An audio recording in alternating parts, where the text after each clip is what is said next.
Hello everyone, आप सबका स्वागत है बायजूस आईएएस में। ठीक है, बायजूस आईएएस का नोट्स है, ऑनलाइन क्लासरूम का नोट्स है। ठीक है, एग्जीक्यूटिव हम लोग पढ़ेंगे। एग्जीक्यूटिव कहाँ से कहाँ तक है, पार्ट 5 में मेंशन है 52 से 78 तक। ठीक है, एग्जीक्यूटिव से देखिएगा हर साल क्वेश्चन आता है, क्योंकि एग्जीक्यूटिव में बहुत बड़ा चैप्टर एग्जीक्यूटिव ही है, फंडामेंटल राइट है, लेजिस्लेचर। 3 चैप्टर जो है वो बहुत बड़ा बड़ा है, एग्जीक्यूटिव, लेजिस्लेचर और जुडिशियरी। ये 3 टॉपिक पढ़ लीजिएगा, देखिएगा आपका लगभग 60% क्वेश्चन, 60% जो फोकस वाला एरिया है वो क्वेश्चन सॉल्व हो जाएगा। ठीक है, आज के वीडियो में हम लोग एग्जीक्यूटिव को ही देखेंगे। पूरा वीडियो देखिएगा, आधा अधूरा में छोड़ कर न जाइएगा। ठीक है, पूरा वीडियो देखिएगा। यहाँ पे प्रीवियस ईयर का क्वेश्चन जितना भी आया वो भी मैं यहाँ पे सॉल्व करवा दूंगा। जो टॉपिक से प्रीवियस ईयर का क्वेश्चन आया उस टॉपिक का साथ में ही करवा दूंगा। ठीक है, एग्जीक्यूटिव ये देखिए ऑनलाइन का क्लासरूम का नोट्स है, छोड़ कर भागिएगा मत। वीडियो के अंदर आ गए हैं तो छोड़ के भागिएगा नहीं, पूरा वीडियो देखिएगा। आपका पूरा कॉन्सेप्ट प्रेसिडेंट से रिलेटेड आज का वीडियो में कंप्लीट हो जाएगा। ठीक है, प्रेसिडेंट का पावर हो, अपॉइंटमेंट हो, इलेक्शन हो, ठीक है, पावर कुछ भी हो प्रेसिडेंट से रिलेटेड। ठीक है, उससे पहले देखिए एक इंपॉर्टेंट टॉपिक है, देख लीजिएगा, ऑर्डर ऑफ प्रेसिडेंस।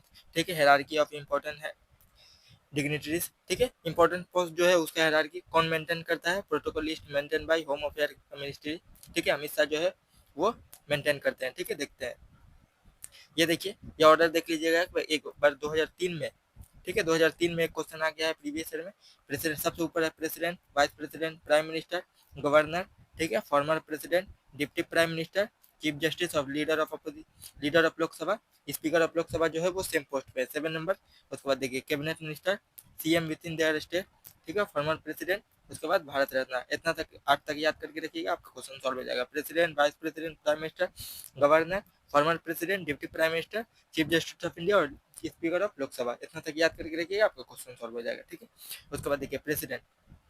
प्रेसिडेंट देखिए हेड ऑफ द स्टेट होता है। ठीक है, रियल हेड नहीं होता, रियल हेड कौन होता है, प्राइम मिनिस्टर होते हैं। प्रेसिडेंट होता है head of the state, constitution के अकॉर्डिंग हेड कौन होता है, प्रेसिडेंट होता है। ठीक है, प्रेसिडेंट। और एक क्वेश्चन देखिएगा, बहुत सारे बच्चों का दिमाग में ये क्वेश्चन रहता है कि प्रेसिडेंट जो है एग्जीक्यूटिव का पार्ट है कि लेजिस्लेचर का पार्ट है। प्रेसिडेंट जो होता है वो एग्जीक्यूटिव का पार्ट है। ठीक है, ये देखिए article 52 part 5 article 52, president, the president of India. देखिए there shall be a president of India. Shall का मतलब होता है मैंडेटरी। ठीक है, प्रेसिडेंट होना ही चाहिए। ये जो होता है फिगर हेड होता है, नॉमिनल हेड होता है, जीजीओर होता है, और डिफेक्टो हेड कौन होता है, प्राइम मिनिस्टर होता है। ठीक है, रबर स्टैम्प की तरह इसको यूज किया जाता है प्रेसिडेंट को। ठीक है, रियल हेड नहीं होते, कॉन्स्टिट्यूशन के कोई भी काम होता है तब प्रेसिडेंट के सिग्नेचर की जरूरत पड़ती है, लेकिन रियल हेड देश चलाने का जो काम करते हैं वो प्राइम मिनिस्टर करते हैं। ठीक है, उसके बाद देखिए election of the president conduct कौन कराता है, election commission of India conduct कराता है। किस प्रोविजन के अकॉर्डिंग, देखिए आर्टिकल 54 के अकॉर्डिंग, 55, 58, 62 और 71 के अकॉर्डिंग। ठीक है, उसके बाद देखिए as per the president and vice president election act 1952, as per the president and vice president election rule 1974। इस दो ये एक्ट और ये रूल के अकॉर्डिंग और इस सब कॉन्स्टिट्यूशन आर्टिकल के अकॉर्डिंग। ठीक है, प्रेसिडेंट का इलेक्शन ये आपको पढ़ने की जरूरत नहीं है, पढ़ने की जरूरत है ये वाला। ठीक है, प्रेसिडेंट के इलेक्शन में कौन कौन मेंबर होते हैं, देखिए इलेक्टर और इलेक्टोरल कॉलेज। इलेक्टोरल कॉलेज में कौन कौन होता है, group of MP. Electoral college में कौन होते हैं, देखिए ऑल इलेक्टेड एमपी। ठीक है, यहाँ पे याद करने वाली चीज है इलेक्टेड एमपी। ठीक है, सिर्फ elected, only elected, all elected. ठीक है, इलेक्टेड एमएलए। ठीक है, मेंबर ऑफ लेजिस्लेटिव काउंसिल नहीं है। ठीक है, और नॉमिनेटेड मेंबर जो पार्लियामेंट के हैं वो भी नहीं है। ठीक है, इंक्लूडिंग दिल्ली और पुडुचेरी। ठीक है, क्योंकि वहाँ भी एमएलए है, वहाँ भी लेजिस्लेटिव असेंबली है, वहाँ भी एमएलए है। तो सिर्फ इलेक्टेड एमपी जो वोट के जरिए चुने गए हैं। ठीक है, नॉमिनेटेड एमएलए और नॉमिनेटेड एमपी नहीं है प्रेसिडेंट के इलेक्शन के पास। ठीक है, प्रेसिडेंट का इलेक्शन जो होता है, ठीक है, legislature who are not a part of the electoral college कौन नहीं है, नॉमिनेटेड मेंबर और member of legislative council. Previous में क्वेश्चन आ गया है। ठीक है, अभी क्वेश्चन दिखा रहा हूँ आपको। सो देखिए हाउ द प्रेसिडेंट इलेक्टेड। ठीक है, इनडायरेक्ट इलेक्शन होता है प्रेसिडेंट का, proportional representation by means of single transferable vote. ठीक है, ये आपको याद करने की जरूरत पड़ती है, जरूरत है। इनडायरेक्ट इलेक्शन होता है, देखिए हम लोग देखते हैं एमपी एमएलए को इलेक्शन देते हैं। ठीक है, वो प्रेसिडेंट के इलेक्शन में जाकर इलेक्शन में शामिल होते हैं। ठीक है, यहाँ पे जो होता है सीक्रेट बैलेट का यूज किया जाता है। ठीक है, not open ballot, open ballot का यूज नहीं किया जाता है। ठीक है, कोई भी ईवीएम की जरूरत नहीं पड़ती है, नॉन ऑफ द अबव की जरूरत नहीं पड़ती है, विप की जरूरत नहीं पड़ती है। विप हम लोग लेजिस्लेचर जब पढ़ेंगे तब विप में डिटेल में एक्सप्लेन कर दूंगा। विप जो होता है ऑर्डर देना कि इलेक्शन में इस दिन आपको इलेक्शन अटेंड करना है। ठीक है, इलेक्शन में किस नंबर को वोट देना है, वही सब कहा जाता है। कि जैसे आप किसी आपने अपने फ्रेंड को, एक फ्रेंड को कहा कि कल इलेक्शन है, बताया, वो फर्स्ट लाइन विप हो गया।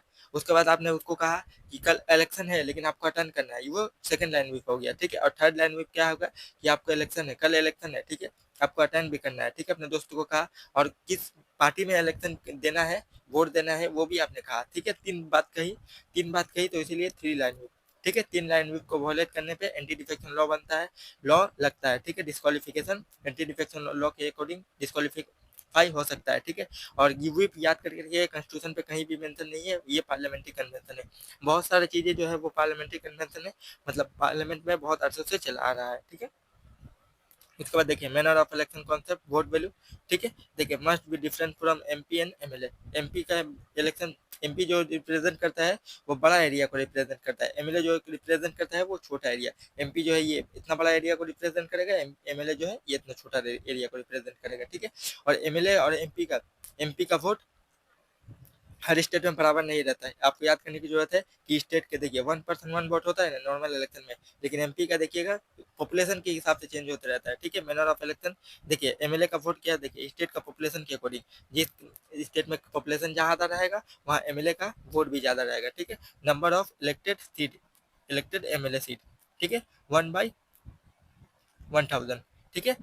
कौन सेंसस के अकॉर्डिंग, अभी वाला सेंसस के अकॉर्डिंग नहीं, 1971 के सेंसस के अकॉर्डिंग, ठीक है। देखिए टोटल वैल्यू ऑफ एमपी, देखिए एमपी का वोट कैसे निकलेगा, total MLA elected MLA divided bye elected MP, ठीक है। ये फॉर्मूला आपको याद करने की जरूरत है। ये फॉर्मूला से देखिए, ये फॉर्मूला से क्वेश्चन आ गया है, ठीक है। क्वेश्चन अभी दिखा रहा हूँ, देखिए ये वाला 2022 का क्वेश्चन है। Member nominated to either house of the parliament और legislative assembly of the state are also eligible. यहाँ पे नॉमिनेटेड लिखा हुआ है इसलिए मैंने बोला, वहाँ पे याद करिएगा इलेक्टेड, ठीक है। ये स्टेटमेंट गलत हो गया। देखिए higher the number of elective assembly seat, ठीक है, higher the value of the vote of MLA. Elected MLA का सीट ज्यादा रहेगा तो वोट वैल्यू भी ज्यादा रहेगा, मैंने कुछ कहा है ऐसा का नहीं, पॉपुलेशन ज्यादा होगा तब वोट वैल्यू ज्यादा होगा। देखिए the vote value of each MLA Madhya Pradesh is greater than that of Kerala. ऐसा हो सकता है क्या, पॉपुलेशन जहाँ ज्यादा रहेगा, देखिए ये स्टेटमेंट साफ कर रहा है। देखिए MLA of Puducherry is higher than the that of Arunachal Pradesh, क्यों, क्योंकि देखिए पॉपुलेशन ज्यादा है, ठीक है। Total number of elected seat in the Puducherry is greater compare to the Arunachal Pradesh, ठीक है। पुंडुचेरी का पॉपुलेशन ज्यादा है इसीलिए वहाँ का एमएलए का वोट वैल्यू भी ज्यादा होगा, ठीक है। वो फॉर्मूला याद करके रखिएगा, वहां से क्वेश्चन सॉल्व हो जाएगा, ठीक है।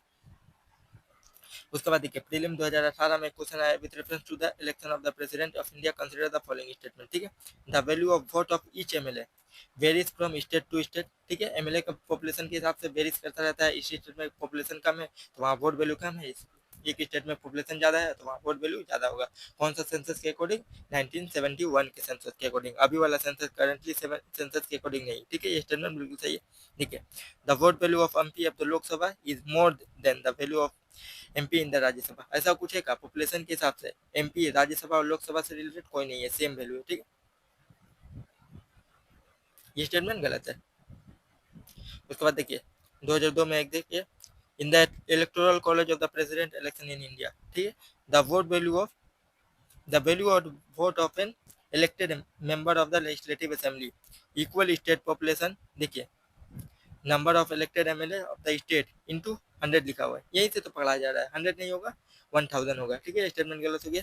देखिए the value of vote of an elected member of the of parliament equal, देखिए total value of vote of all elected MLA divided by total number of elected MP, ठीक है। फॉर्मूला जो मैंने लिखा है थोड़ा देर पहले वही, देखिए there were more than 500 member in the latest election.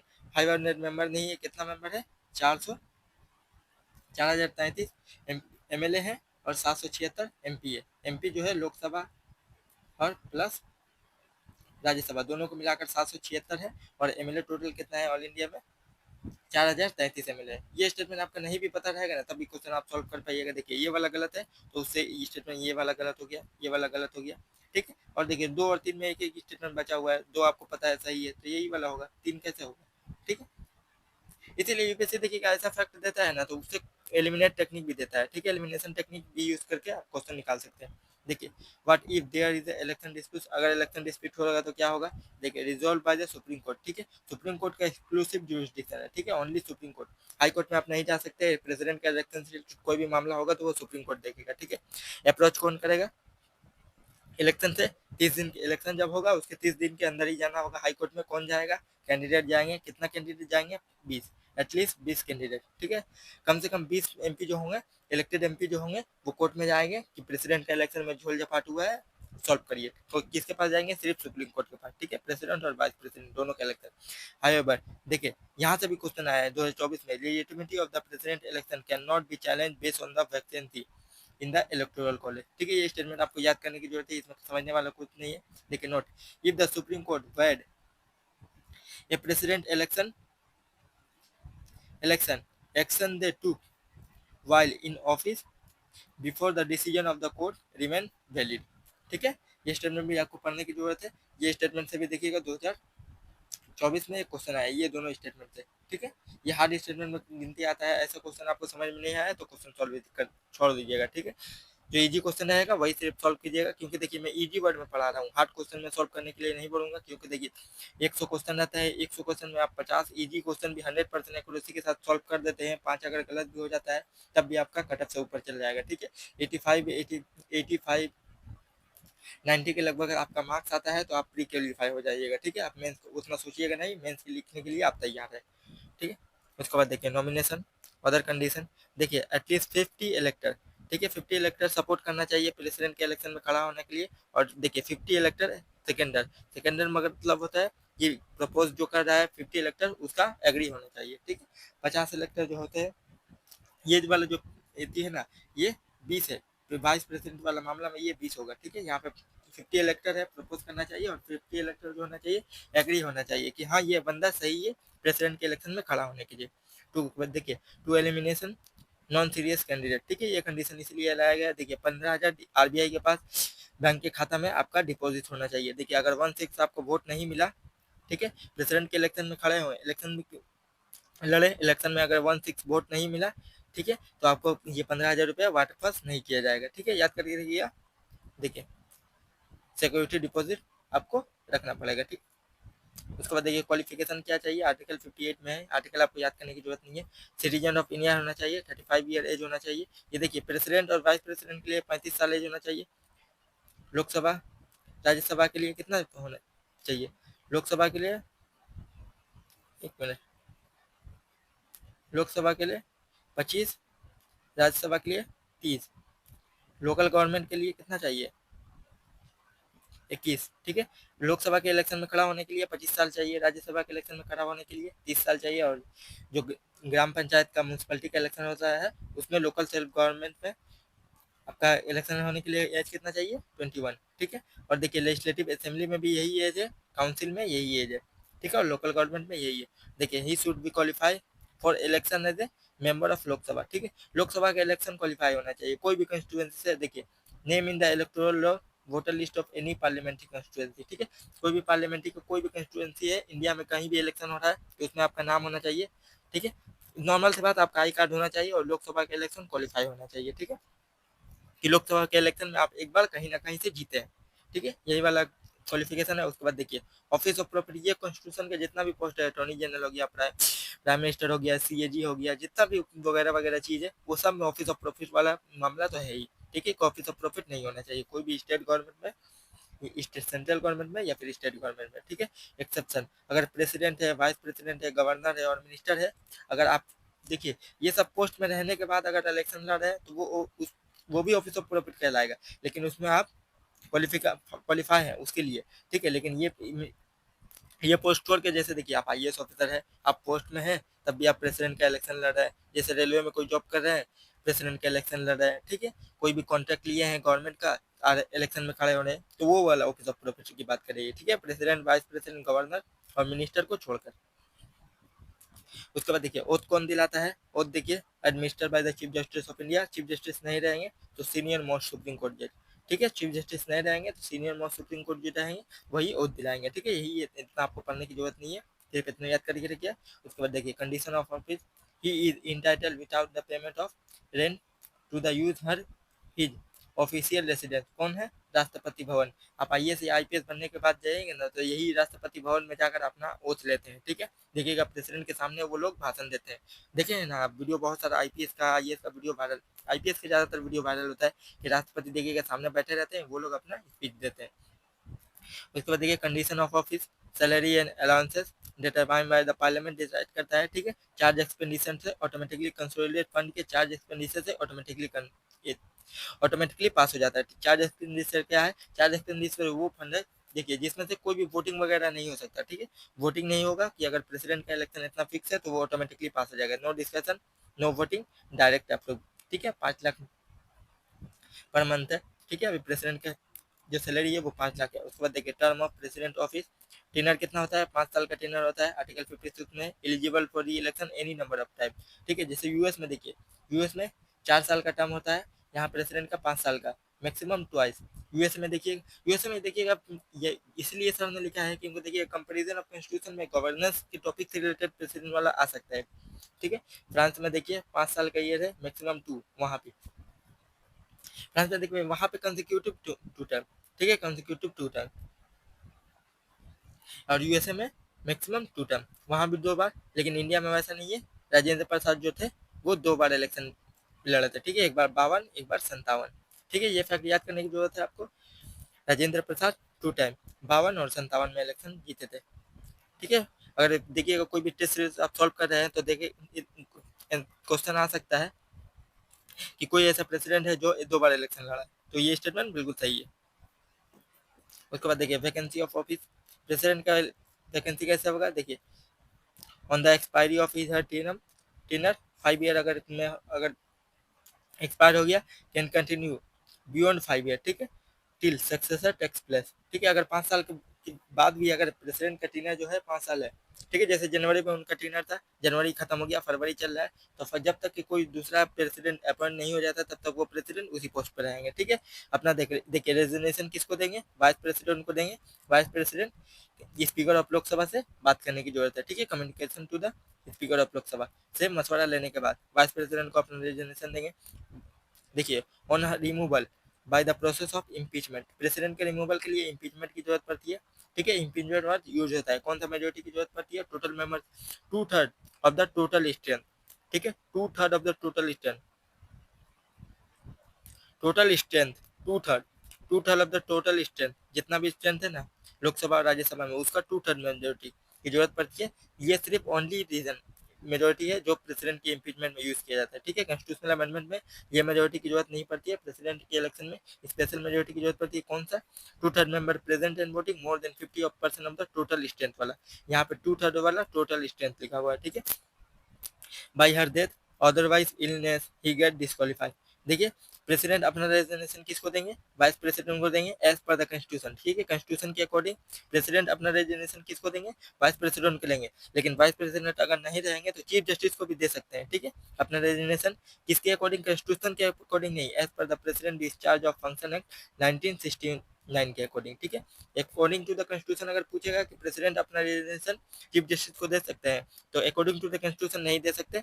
लेकिन ऐसे ही अगर नॉर्मल स्टेटमेंट दिया, president can give his her resignation to the chief justice of India, तो ये स्टेटमेंट सही हो गया, ठीक है, क्योंकि वहां पे एज पर द कॉन्स्टिट्यूशन नहीं बोला गया है।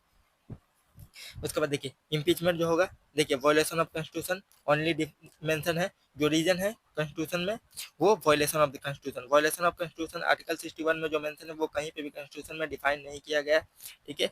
मैनर प्रोसेस क्या होगा, देखिए process can be start in either house, Lok Sabha और राज्यसभा किसी में भी स्टार्ट हो सकता है, ठीक है। प्रेसिडेंट का इम्पीचमेंट का प्रोसेस किसी में भी स्टार्ट हो सकता है, ये स्टेटमेंट दे सकता है, ठीक है। 1/4 member give notice 40 day prior notice, ठीक है। 14 दिन पहले प्रेसिडेंट को नोटिस देना पड़ेगा, ये 14 दिन के बाद आपको रिमूव किया जाएगा, ठीक है। उसके बाद देखिए वोटिंग इन द हाउस, दोनों हाउस में वोट होगा, ठीक है। देखिए other house investigate charge allegation voting in the other house, ठीक है। पहला हाउस में वोटिंग होगा, कौन सा वोटिंग की जरूरत पड़ती है, देखिए 2/3 of the local Lok Sabha, 2/3 of the Rajya Sabha, total strength वाला, ठीक है। टोटल मेंबरशिप लोकसभा में कितना है 543 का, राज्यसभा में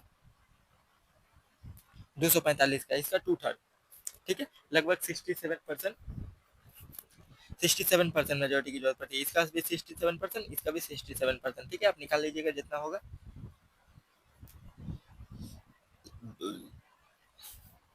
उसके बाद देखिए 1996 में क्वेश्चन आया है, देखिए which one of the following is a part of the electoral college for the election of the president of India but does not form part of the forum for his impeachment, ठीक है। कौन सा person है जो president के election में होता है लेकिन इम्पीचमेंट में नहीं होता, इलेक्शन में कौन रहता है, लेजिस्लेटिव काउंसिल तो इलेक्शन में भी नहीं रहता है, हटा दीजिए। लोकसभा इलेक्शन में रहता है, राज्यसभा इलेक्शन में रहता है। लेजिस्लेटिव असेंबली देखिए इलेक्शन में तो रहता है लेकिन इम्पीचमेंट में नहीं रहता है। इम्पीचमेंट में कौन रहता है? इम्पीचमेंट में ओनली एमपी, ठीक है, ओनली एमपी, सिर्फ एमपी रहते हैं, ठीक है। इम्पीचमेंट प्रोसेस में सिर्फ एमपी। उसके बाद देखिए पावर ऑफ प्रेसिडेंट,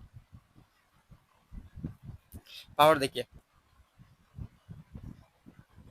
आर्टिकल 72 में देखिए सबसे पहले एड एंड एडवाइस वाला पावर देख लेते हैं, ठीक है। प्रेसिडेंट देखिए, प्रेसिडेंट काउंसिल ऑफ मिनिस्टर, देखिए council of minister aid and advice to the president, ठीक है। काउंसिल ऑफ मिनिस्टर होंगे, हेडेड बाई कौन होगा? हेड प्राइम मिनिस्टर होगा, जो प्रेसिडेंट को एडवाइस देंगे, ठीक है, एडवाइस देंगे।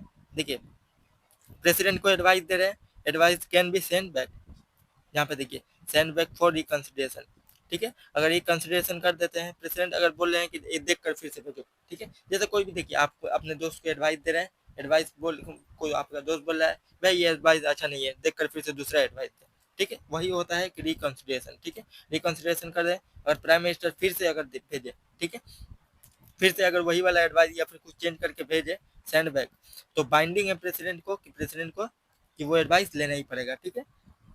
यहाँ पे देखिए दो वर्ड है,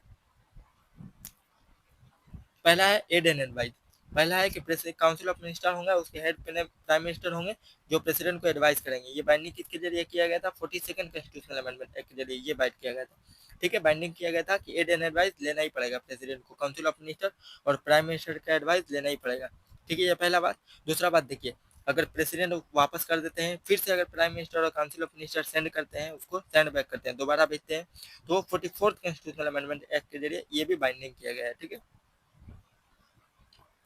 ये भी बाइंडिंग किया गया है। तो यहाँ यही वाला कॉन्स्टिट्यूशनल अमेंडमेंट से क्वेश्चन आया है, ठीक है। हेड ऑफ द स्टेट देखिए कौन है? Nominal head. डिज्यूर हेड कौन है? प्रेसिडेंट, ठीक है। Head of the government real head, de facto head कौन है? प्राइम मिनिस्टर, ठीक है। ये हो गया पार्लियामेंट्री फॉर्म ऑफ गवर्नमेंट में वेस्ट मिनिस्टर मॉडल है। ये हेड ऑफ द स्टेट जो होता है प्रेसिडेंट होता है, और हेड ऑफ द गवर्नमेंट कौन होता है? प्राइम मिनिस्टर होता है, ठीक है। यहीं से क्वेश्चन आया 2002 का प्री में, देखिए यहाँ पे सेंड बैक लिखा हुआ है, send back 44th constitutional amendment. Aid and advice लिखा होता तो ये 42nd होता, ठीक है। एड एंड एडवाइस यहाँ पे नहीं लिखा हुआ है, सेंड बैक लिखा हुआ है। उसके बाद देखिए immunity of the president, immunity of the president आज सुबह में हम क्वेश्चन सॉल्व करा रहे थे ना, वो क्वेश्चन में देखिएगा प्रेसिडेंट से क्वेश्चन, वो immunity of the president. Immunity क्या होता है जानते हैं? प्रेसिडेंट और गवर्नर को कि कोई भी कोर्ट वगैरह में कोई भी केस वगैरह नहीं हो सकता। आप नॉर्मल आदमी है, कुछ भी किए तो पुलिस आया आपको उठा के ले गया, कोर्ट में पेश कर दिया, ठीक है। लेकिन प्रेसिडेंट और गवर्नर और पार्लियामेंट के मेंबर के साथ ऐसा नहीं होता है। देखिए प्रेसिडेंट और गवर्नर के इम्यूनिटी पावर दिया गया है, ठीक है, लेकिन मेंबर ऑफ पार्लियामेंट को पार्लियामेंट्री प्रिविलेज दिया गया है। ये आपको याद करने की जरूरत है। देखिए देखिए shall not be answerable to the any court, ठीक है, कोई भी कोर्ट में हाजिर नहीं किया जा सकता। No criminal and civil proceeding, ठीक है, no criminal proceeding, civil proceeding. देखिए no process of for the arrest and imprisonment, ठीक है, कोई भी जेल वगैरह नहीं हो सकता प्रेसिडेंट को।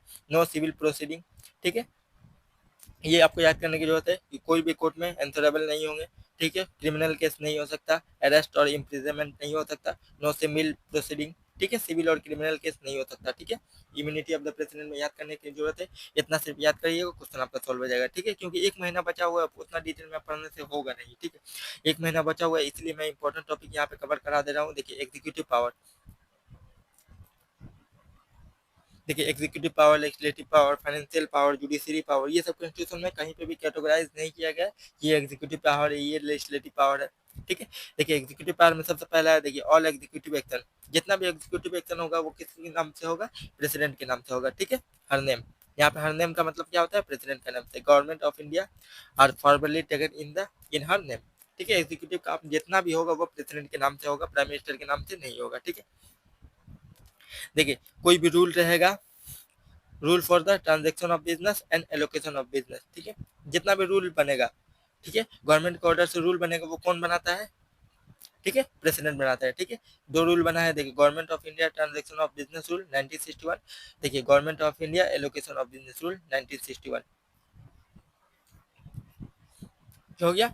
एक एक रूल के जरिए बनता है कैबिनेट कमेटी, ठीक है, एक रूल के जरिए बनता है कैबिनेट कमेटी, दूसरा रूल के जरिए बनता है मिनिस्ट्री, ठीक है, ये रूल के जरिए है।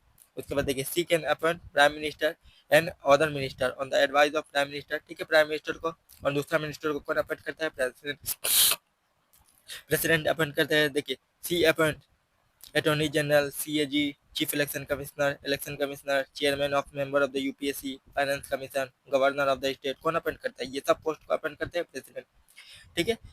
देखिए, she can appoint commission of the investigation into the schedule caste, schedule tribe and other backward class के जो भी कमीशन रहेंगे उसका हेड को कौन अपॉइंट करेगा? प्रेसिडेंट अपॉइंट करेंगे, ठीक है।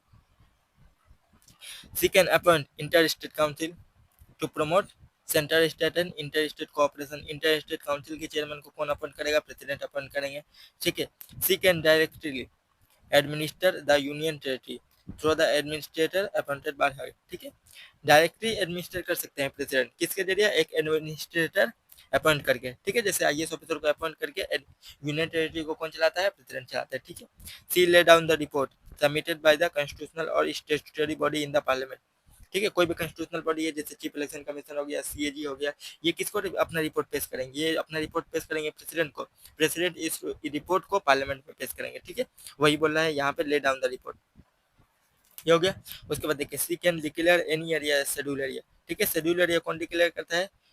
प्रेसिडेंट के डिक्लेयर करते हैं। देखिए, an has the power with respect to the administrator of schedule area and tribal area, ठीक है। एडमिनिस्ट्रेटर को भी प्रेसिडेंट ही अपॉइंट करते हैं, ठीक है।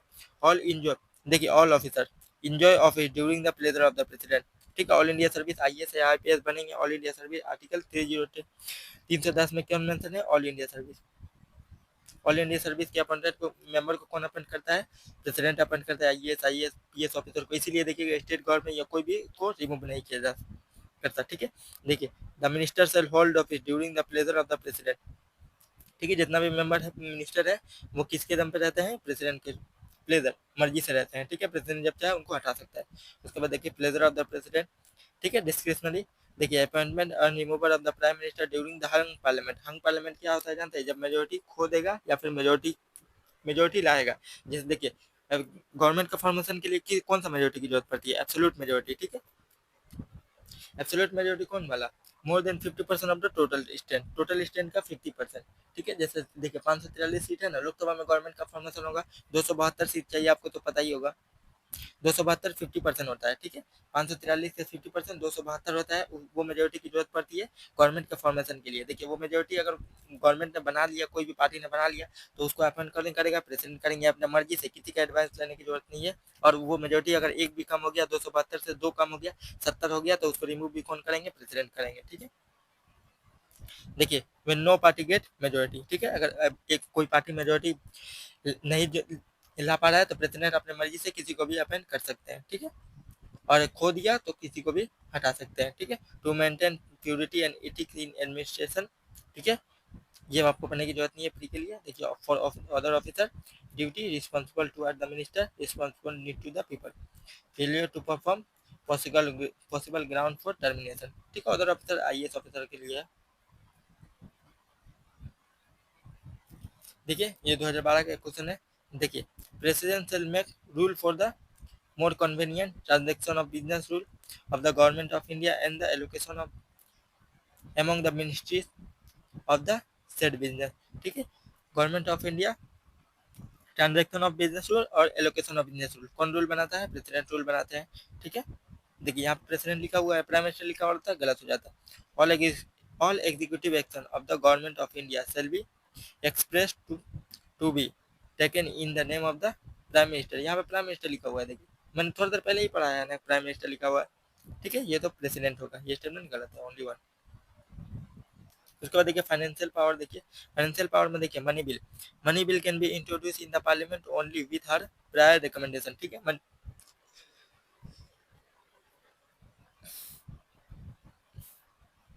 मनी बिल जो इंट्रोड्यूस किया जाता है ना पार्लियामेंट में, वो प्रेसिडेंट के रिकमेंड से ही होता है। और मनी बिल में याद करके रहिए, सस्पेंसिव वीटो प्रेसिडेंट यूज नहीं कर सकते। She can make advance out of contingency fund of India meet to unforeseen expenditure, ठीक है। कंटिजेंसी फंड ऑफ इंडिया से पैसा किसके ऑर्डर से निकाल जाता है? प्रेसिडेंट के ऑर्डर से। देखिए, सी कंस्टिट्यूट या finance commission after every 5 year, ठीक है। 5 ईयर के बाद भी अपन कर सकते हैं, उससे पहले भी अपन कर सकते हैं फाइनेंस कमीशन, ठीक है। आर्टिकल 280 में फाइनेंस कमीशन मेंशन है। उसके बाद देखिए, मिलिट्री पावर। देखिए, she she is the supreme commander of the defence force of India, ठीक है। प्रेसिडेंट जो होते हैं सुप्रीम कमांडर होते हैं डिफेंस फोर्स के, ठीक है। उसके बाद देखिए, judiciary power. She appoint the chief justice of India and जज of the supreme court and high court. ठीक है, कॉलेजियन सिस्टम के जरिए होता है, जज को अपॉइंट किया जाता है, लेकिन अपॉइंट कौन करता है? प्रेसिडेंट। चुना जाता है कॉलेजियम सिस्टम के जरिए, लेकिन अपॉइंट कौन करता है? प्रेसिडेंट। ये है प्रेसिडेंट द्रौपदी मुर्मू। उसके बाद देखिए clemency power of the president, pardon, commutation, remission, respite और रिप्लाई। ठीक है, पार्डनिंग सेलिमेंसी पावर में आपको पढ़ना है, ये सब वर्ड का मीनिंग पढ़ना है। ठीक है, देखिए पार्डनिंग का मतलब होता है, देखिए पार्डन का मतलब होता है कि देखिए कोई भी आपको सजा हुआ है तो उसको एकदम छुड़वा देना, पूरा एकदम रिहाई। ठीक है, जैसे डेथ सेंटेंस हुआ है या फिर फांसी का जैसा सजा हुआ है, उम्र कैद का सजा हुआ है, तो वहां से छुड़वा कर एकदम फ्री कर देना कि जाओ तुम बाहर जाओ जेल से। ठीक है, छूट गया, एकदम फ्री हो गए, वो हो गया पार्डनिंग सेंटर। ठीक है, उसके बाद देखिए गवर्नर के पास ये पावर नहीं रहता है, याद करके रखिएगा। ठीक है, पार्डनिंग वाला पावर गवर्नर के पास नहीं रहता है, ये सब पावर ये चारों रहता है, लेकिन पार्डन वाला नहीं रहता है। देखिए कम्यूटेशन का मतलब है changing the character of the punishment. ठीक है, जैसे देखिए फांसी का सजा है तो उससे 10 साल का जेल करवा दिए। ठीक है, फांसी की सजा से जेल करवा दिए, तो कम्यूटेशन, कम्यूटेशन मतलब कम करना। ठीक है, उसके बाद देखिए चेंज कैरेक्टर, उसके बाद देखिए रिमिशन, रिमिशन मतलब रिड्यूस पीरियड ऑफ सेंटेंस। ठीक है, जैसे 20 साल का जेल है तो उसको 12 साल कर दिया गया। ठीक है, 10 साल का जेल है उसको 5 साल कर दिया गया। ठीक है, 5 साल आप जेल में रहेंगे। उसके बाद देखिए respite, avoiding a lesser sentence on account of the special fact. जैसे देखिए कोई बीमारी हो गया, कैंसर हो गया, ठीक है, टीबी हो गया, लीवर खराब हो गया, फेफड़ा खराब हो गया, ये वगैरह वगैरह मैं एग्जांपल दे रहा हूँ। ठीक है, तो उसकी वजह से देखिए कम हो गया। ठीक है, उसके बाद देखिए reprieve, temporary stay on execution of sentence pending competition completion of the clemency proceeding. ठीक है, ये सब वर्ड समझ में आ गया, ये वर्ड से ही क्वेश्चन बनेगा। ठीक है, और कुछ आपको एक्स्ट्रा पढ़ने की जरूरत नहीं है। उसके बाद देखिए लेजिस्लेटिव पावर, देखिए सीक एंड सुमन। सुमन मतलब होता है कि सेशन का स्टार्ट होना। देखिए यहाँ पे लिखा हुआ है समन मतलब सेशन का स्टार्ट होना। देखिए पार्लियामेंट में 3 सेशन होते हैं, बजट, मानसून और समर, विंटर सेशन। ठीक है, विंटर सेशन होता है, इन दोनों सेशन के बीच का गैप कितना होता है? 6 मंथ। ठीक है, 6 मंथ गैप होता है तो सेशन का स्टार्ट होना। और देखिए सीटिंग क्या होता है? देखिए सीटिंग होता है 1 दिन का, जैसे आप स्कूल गए, स्कूल में 1 दिन बैठे सुबह से शाम तक, वो होता है सीटिंग। ठीक है, समन का मतलब होता है पूरा सेशन, 3 महीना का जो सेशन रहता है, जैसे बजट सेशन हो गया वो पूरा सेशन। ठीक है, सेशन को कौन स्टार्ट करता है? प्रेसिडेंट स्टार्ट करते हैं। और प्रोरोग सेशन का इंड कौन भी करता है? वो भी प्रेसिडेंट करते हैं। ठीक है, प्रोरोगेशन और समन कौन करता है? प्रेसिडेंट करते हैं। मैक्सिमम रिसेस कितना होता है? 6 मंथ का होता है, 2 सेशन के बीच का गैप जो होता है। ठीक है, उसके बाद देखिए no fix annual calendar session of the parliament, budget session, monsoon session, winter session. Gap कितना होता है? रिसेस कहा जाता है। गैप कितना होता है? 6 महीने का होता है। ठीक है, गैप। उसके बाद देखिए एडजॉर्नमेंट का होता है, एडजॉर्निंग का मतलब होता है सीटिंग टाइम। एडजॉर्नमेंट का मतलब है सीटिंग टाइम, 1 दिन का जो सेशन बैठा है, 1 दिन का जो सीटिंग बैठा है ना, जैसे सोमवार के दिन है, पार्लियामेंट में मेंबर बैठे कुछ बात को लिए डिस्कस करने के लिए, वो डिस्कस कर लिए, सीटिंग एंड हो गया। ठीक है, शाम तक चला, सीटिंग एंड, वो सीटिंग होता है। देखिए प्रिसाइड, सीटिंग कौन करता है? Presiding officer. सीटिंग को बैठा था कौन है? Presiding officer. ठीक है, लेकिन सोमन एंड प्रोरोग कौन करता है? प्रेसिडेंट करता है। ठीक है, adjournment sine die, adjournment sine die का मतलब ये सब वर्ड से देखिएगा मैच द फॉलोइंग क्वेश्चन आ सकता है। ठीक है, 4 बार वर्ड दे देगा और यहाँ पे उसका डिस्क्रिप्शन दे देगा। ठीक है, ऐसा क्वेश्चन बनता है टेस्ट सीरीज, जब क्वेश्चन सॉल्व कीजिएगा तो वो सब ये सब क्वेश्चन देते हैं। एडजॉर्नमेंट सिंस डाई मतलब होता है, एडजॉर्नमेंट मतलब सिटिंग डाई। ठीक है, लेकिन सिंस डाई मतलब कोई भी दूसरा डेट नहीं दिया गया और सीटिंग को हटा दिया गया। ठीक है, आज का सीटिंग खत्म हो गया लेकिन दूसरा सीटिंग कब बैठेगा उसका डेट नहीं दिया गया। ठीक है, एडजॉर्नमेंट सिंस डाई का मतलब वही होता है। ठीक है, उसके बाद देखिए लेजिस्लेटिव पावर में और देखिए ऑप्शन। ठीक है, आइदर हाउस और बोथ हाउसेस असेंबल टुगेदर। ठीक है, दोनों हाउस को इकट्ठा करना। ऑप्शनल प्रोविजन है देखिए, और मैंडेटरी क्या है कि एकदम लाजमी है, करना ही पड़ेगा। देखिए बोथ हाउसेस और द पार्लियामेंट असेंबल टुगेदर कब एकदम ऑब्लिगेटरी है कि प्रेसिडेंट को करना पड़ेगा? देखिए first session, commencement of the first session after each general election. ठीक है, हर जनरल इलेक्शन का पहला सेशन और the commencement of the first session. First session जो बजट सेशन होता है उसका पहला सेशन कौन समन करेगा, स्टार्ट करेगा? प्रेसिडेंट करेंगे। और इलेक्शन के बाद वाला पहला सेशन जो होगा प्रेसिडेंट। उसके बाद एक बजट सेशन हो गया, विंटर सेशन या फिर मानसून सेशन जो है वो प्रिसाइडिंग ऑफिसर भी कर सकते हैं। ठीक है, ये फिर ऑप्शनल है। आइदर हाउस असेंबल टुगेदर, दोनों हाउस को इकट्ठा करना। देखिए यहाँ पे लोग, ये लोकसभा का स्पीकर है, ये राज्यसभा का चेयरमैन है। उसके बाद देखिए लेजिस्लेटिव पावर में देखिए right to send message to the parliament with respect to the bill and other matter. ठीक है, पार्लियामेंट में कोई मैसेज कर सकते हैं। ठीक है, और देखिए 12 मेंबर को नॉमिनेट करते हैं, राज्यसभा के 12 मेंबर को। 12 मेंबर कौन होते हैं?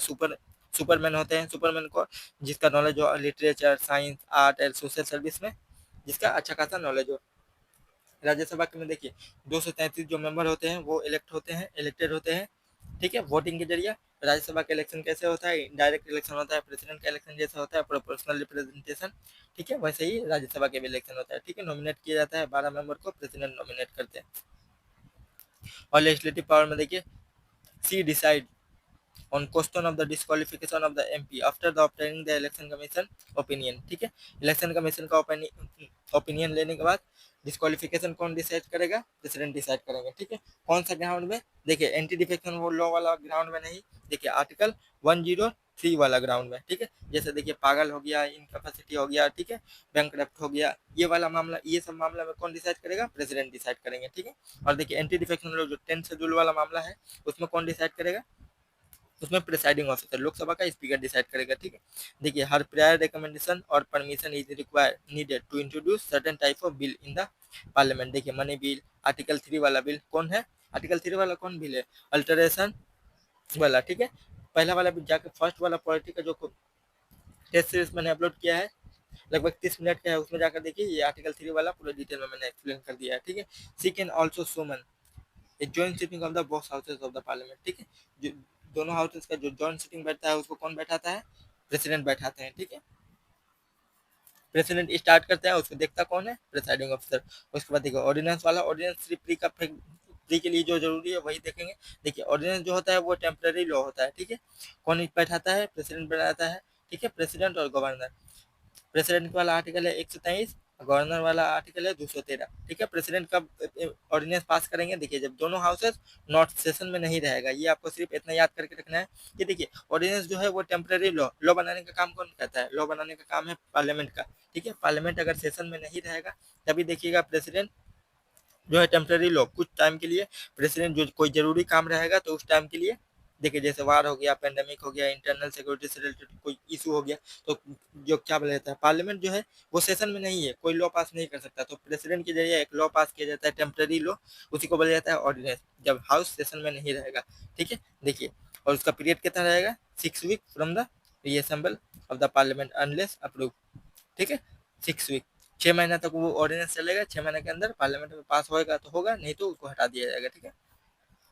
उसके बाद देखिए वीटो पावर है, देखिए ऑर्डिनरी बिल, देखिए वीटो पावर लोकसभा और राज्यसभा में से भी, एक मिनट पेन चेंज कर देता हूँ मैं। देखिए लोकसभा और राज्यसभा पार्लियामेंट में से कोई भी बिल पास होकर प्रेसिडेंट के पास आया, प्रेसिडेंट ने अगर सिग्नेचर कर दिया तो वो बिल एक्ट बन गया, ठीक है। पहला मामला सुलझ गया कि प्रेसिडेंट के पास आया, प्रेसिडेंट ने सिग्नेचर कर दिया, बिल एक्ट बन गया, ठीक है। अगर देखिए पार्लियामेंट से पास होकर प्रेसिडेंट के पास आया, प्रेसिडेंट ने उसको सेंड कर दिया, ठीक है, सेंड बैक कर दिया फॉर रिकॉन्सिडरेशन, वही वाला सेंड कर दिया कि देख कर अच्छे से भेजो, मुझे पसंद नहीं आया, देख कर फिर से भेजो, ठीक है। तो उसको बोला जाता है सस्पेंसिव वीटो, तो वापस कर दिया, ठीक है, सस्पेंड कर दिया, वापस कर दिया। देखिए डॉक्टर APJ अब्दुल कलाम थे ना, वो सस्पेंसिव वीटो उसने यूज किए थे, ठीक है। सस्पेंसिव वीटो किसने यूज किया था, APJ अब्दुल कलाम ने। अगर सेंड बैक करते हैं तो उसी को बोला जाता है सस्पेंसिव वीटो, कोई भी बिल, ठीक है। बिल अगर पास किया गया लोकसभा राज्यसभा के जरिए, प्रेसिडेंट को वापस कर देते हैं, उसको सस्पेंसिव वीटो। देखिए अगर लोकसभा राज्यसभा में वो बिल दोबारा पास होकर प्रेसिडेंट के पास जाता है, ठीक है, प्रेसिडेंट के पास ये बाइंडिंग है कि प्रेसिडेंट उस बिल में एसेंट देंगे अगर दोबारा पास होकर जाता है। जैसे वहां पे एड एंड एडवाइस वाला में कि अगर सेंड बैक करते हैं 44th कॉन्स्टिट्यूशनल अमेंडमेंट एक्ट वाला मामला में, ठीक है, तो उसके बाद देखिए दोबारा भेजते हैं तो प्रेसिडेंट एसेंट करते हैं, एसेंट करना ही एकदम लाजमी है, ठीक है। और देखिए पहला सेंड बैक कर दिए, दूसरा मामला देखिए अगर प्रेसिडेंट देखिए कोई भी एक्शन नहीं ले रहे हैं, अपना पॉकेट में रख लिए, पकड़ लीजिए आपके पास कोई बिल आया, आप अपना पॉकेट में रख लिए, कोई भी कुछ बोल नहीं रहे हैं, बहुत दिन तक आपको पॉकेट में पड़ा है, उसी तरह पॉकेट से याद करके रखिए पॉकेट वीटो, ठीक है। ज्ञानी जेल सिंह जो थे उन्होंने पॉकेट वीटो यूज किया था, ठीक है। एग्जाम्पल आप याद करके रखिए। देखिए अगर प्रेसिडेंट प्रेसिडेंट अगर देखिए withhold assent, refuse to sign और reject bill that absolute veto. Absolute veto का मतलब होता है आपने देखिए आपका दोस्त बोल रहा है कि एडवाइस दे रहा है, बिल आपके पास भेजा, आपने डायरेक्ट उसको मना कर दिया, मैं सेंड नहीं, मैं सिग्नेचर नहीं करूंगा, ठीक है, या फिर फाड़ कर आपने फेंक दिया, तो उसको बोला जाता है एब्सोल्यूट वीटो, कि उसी टाइम आपने जो करना था उसी टाइम कर दिया। देखिए राजेंद्र प्रसाद ने, उसके बाद देखिए वेंकट वेंकैया रमन्ना ने इसको यूज किया था, ठीक है, राजेंद्र प्रसाद और वेंकट रमन्ना। देखिए two veto can be use as together, ठीक है, दोनों वीटो कैसे एक साथ यूज कर सकते हैं, या फिर सेंड करें या फिर कोई एक्शन नहीं ले, या फिर आप डायरेक्ट बोल दे कि नहीं करूँगा। देखिए मनी बिल में सस्पेंसिव वीटो यूज़ नहीं कर सकते, सेंड बैक नहीं कर सकते, ठीक है। एब्सोल्यूट वीटो डायरेक्ट बोल सकते हैं कि सेंड नहीं करूँगा या फिर पॉकेट में रख लेते सकते हैं, ठीक। देखिए मनी बिल में खास करके प्रेसिडेंट देखिएगा ना, मनी बिल में एसेंट दे देते हैं। क्यों एसेंट देते हैं जानते हैं? क्योंकि देखिए मनी बिल जो होता है वो प्रेसिडेंट के रिकमेंड से ही इंट्रोड्यूस किया जाता है लोकसभा में।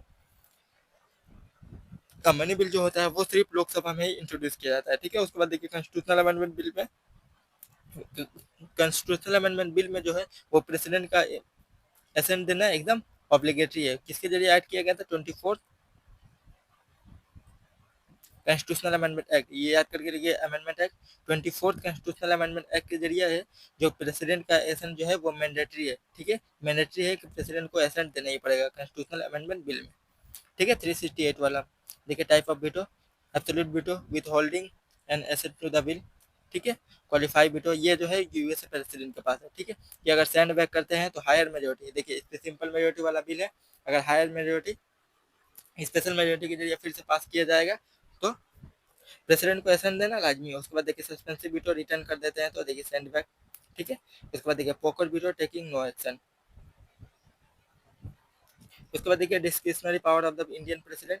डिस्क्रिशनरी पावर मतलब देखिए, एक होता है प्रेसिडेंट जो होते हैं प्राइम मिनिस्टर और काउंसिल ऑफ मिनिस्टर के एडवाइस पे कुछ भी करते हैं, और एक होता है कि प्रेसिडेंट अपने आप करेंगे, ठीक है। किसी से भी मैं कर रहा हूँ कि देखिए मैं कॉन्स्टिट्यूशन में प्रेसिडेंट जो है कॉन्स्टिट्यूशनल हेड है, लेकिन रियल हेड है प्राइम मिनिस्टर। कुछ भी प्रेसिडेंट करेंगे तो प्राइम मिनिस्टर और काउंसिल ऑफ मिनिस्टर के से पूछ कर करेंगे, ठीक है। लेकिन यहाँ पे डिस्क्रिशनरी पावर जो है वो प्रेसिडेंट अपने मर्जी से कर सकते हैं, किसी से भी मतलब मदद लेने की या पूछने की जरूरत नहीं है कि मेरे पास मैं बॉस हूँ खुद कर सकता हूँ, ठीक है।